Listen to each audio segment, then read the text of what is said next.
اور اگر دنیا میں اس پر حد جاری ہو جائے گی تو آخرت میں اس کی جرم کی سزا نہیں دی جائے گی، اور جب معاملہ حاکم وقت تک پہنچ جائے گا تو پھر کسی صورت میں حد ساقط نہیں ہوگی۔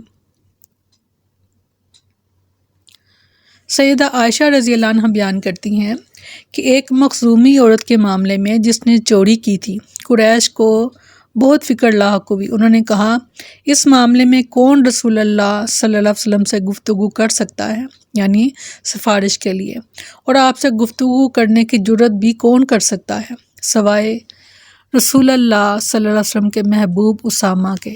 سبحان اللہ۔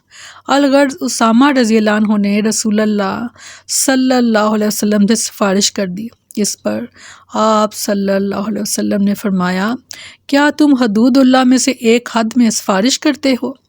پھر آپ کھڑے ہو گئے اور آپ نے خطبہ دیتے ہوئے فرمایا، اے لوگو، تم سے پہلے کے لوگ اسی وجہ سے گمراہ ہوئے کہ جب کوئی شریف یعنی کوئی بڑا آدمی چوری کرتا تو اسے چھوڑ دیتے، اور جب کوئی کمزور آدمی چوری کرتا تو اس پر حد قائم کر دیتے۔ اللہ کی قسم، اگر فاطمہ بنت محمد صلی اللہ علیہ وسلم بھی چوری کرتی تو محمد صلی اللہ علیہ وسلم اس کا بھی ہاتھ کاٹ دیتے۔ چنانچہ رسول اللہ صلی اللہ علیہ وسلم نے اس کا ہاتھ کاٹنے کا حکم دے دیا۔ اس کے بعد وہ میرے پاس آیا کرتی تھی اور اس میں اس کی ضرورت کو میں رسول اللہ صلی اللہ علیہ وسلم تک پہنچا دیا کرتی تھی۔ اس نے توبہ کی اور اس کی توبہ بہت اچھی رہی، یعنی جب اس پر حد جاری کر دی گئی اس عورت پر تو اس کے بعد اس نے توبہ کر لی، اور حضرت عائشہ بیان کر رہی ہیں کہ اس کی توبہ بہت اچھی رہی، یعنی اس کے بعد پھر وہ پلٹی نہیں اس عمل کی طرف۔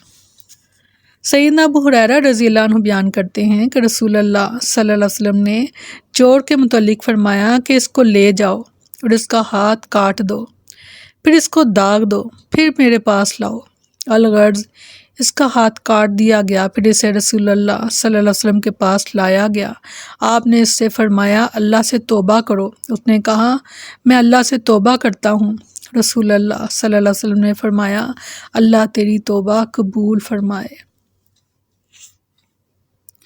یہ تو بالکل صحیح ہے کہ حدود صرف گناہ سے روکنے ہی کے لیے نہیں بلکہ اس گناہ کا کفارہ بھی ہیں۔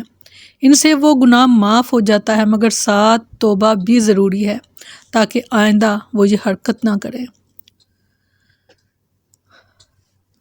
فرمایا کہ کیا آپ نے نہیں جانا کہ بے شک اللہ ہی ہے جس کے پاس آسمانوں اور زمین کی بادشاہی ہے، عذاب دیتا ہے جسے چاہتا ہے اور بخش دیتا ہے جسے چاہتا ہے، اور اللہ ہر چیز پر پوری طرح قادر ہے۔ بے شک اس آیت کا خطاب تو رسول اللہ صلی اللہ علیہ وسلم سے ہے، لیکن مراد تمام لوگ ہیں، یعنی ہر شخص سے خطاب ہے کہ اللہ تعالیٰ نے اپنے رسول صلی اللہ علیہ وسلم کو مخاطب کر کے فرمایا، چونکہ آسمانوں اور زمین کی ملکیت اللہ ہی کے لیے ہے، اس لیے وہ جو چاہتا ہے فیصلہ کرتا ہے، جسے چاہتا ہے عذاب دیتا ہے، اور جس کی چاہتا ہے توبہ قبول کرتا ہے اور اسے اخروی عذاب سے بچا لیتا ہے۔ گویا اللہ تعالیٰ کے ہاں کسی کو رعایت نہیں مل سکتی، جو بھی جرم کرے گا اسے ضرور سزا ملے گی، اور اس معاملے میں کسی بڑے مرتبے والے کو چھوٹے پر فوقیت نہیں۔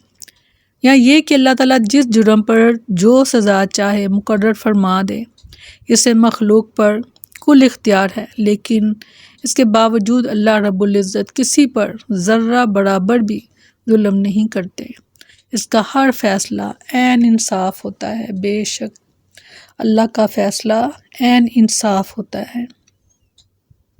سبحان اللہ۔ بہت خوبصورت آیات اور بہت اہم آیت اور حد کے بارے میں، اور یہ حد جاننا ضروری ہے، اور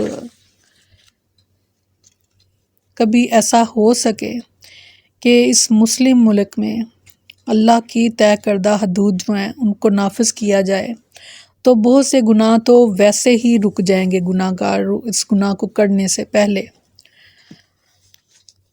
کیونکہ ان کے سامنے عبرت ہوگی۔ اسی لیے فرمایا کہ جب تم حد جاری کرو تو مسلمانوں کی ایک جماعت جو ہے وہ موجود ہونی چاہیے، جن کے سامنے کہ یہ ان کو سزا دی جائے، اس لیے کہ باقی جتنے لوگ ہیں وہ عبرت حاصل کریں، اور وہ جس سے بھی اس بات کو ذکر کریں تو وہ سننے والا بھی اس سے عبرت حاصل کرے۔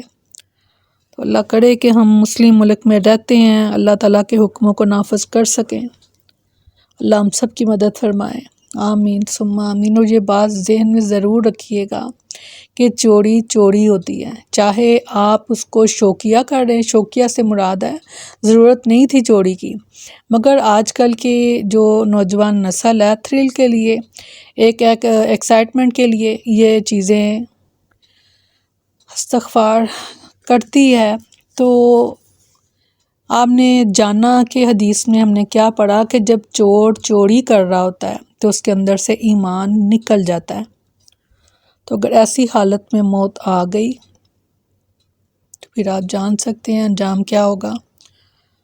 اور چوری جو ہے وہ تھوڑی چیز کی بھی ہے، بڑی چیز کی بھی ہے، جیسے زہر ہوتا ہے، وہ تھوڑا کھایا جائے یا زیادہ کھایا جائے انجام موت ہوتا ہے۔ تو ایسے ہی یہ جو جن گناہوں پر حدود طے ہیں ان کو گناہ کبیرہ کہا گیا ہے۔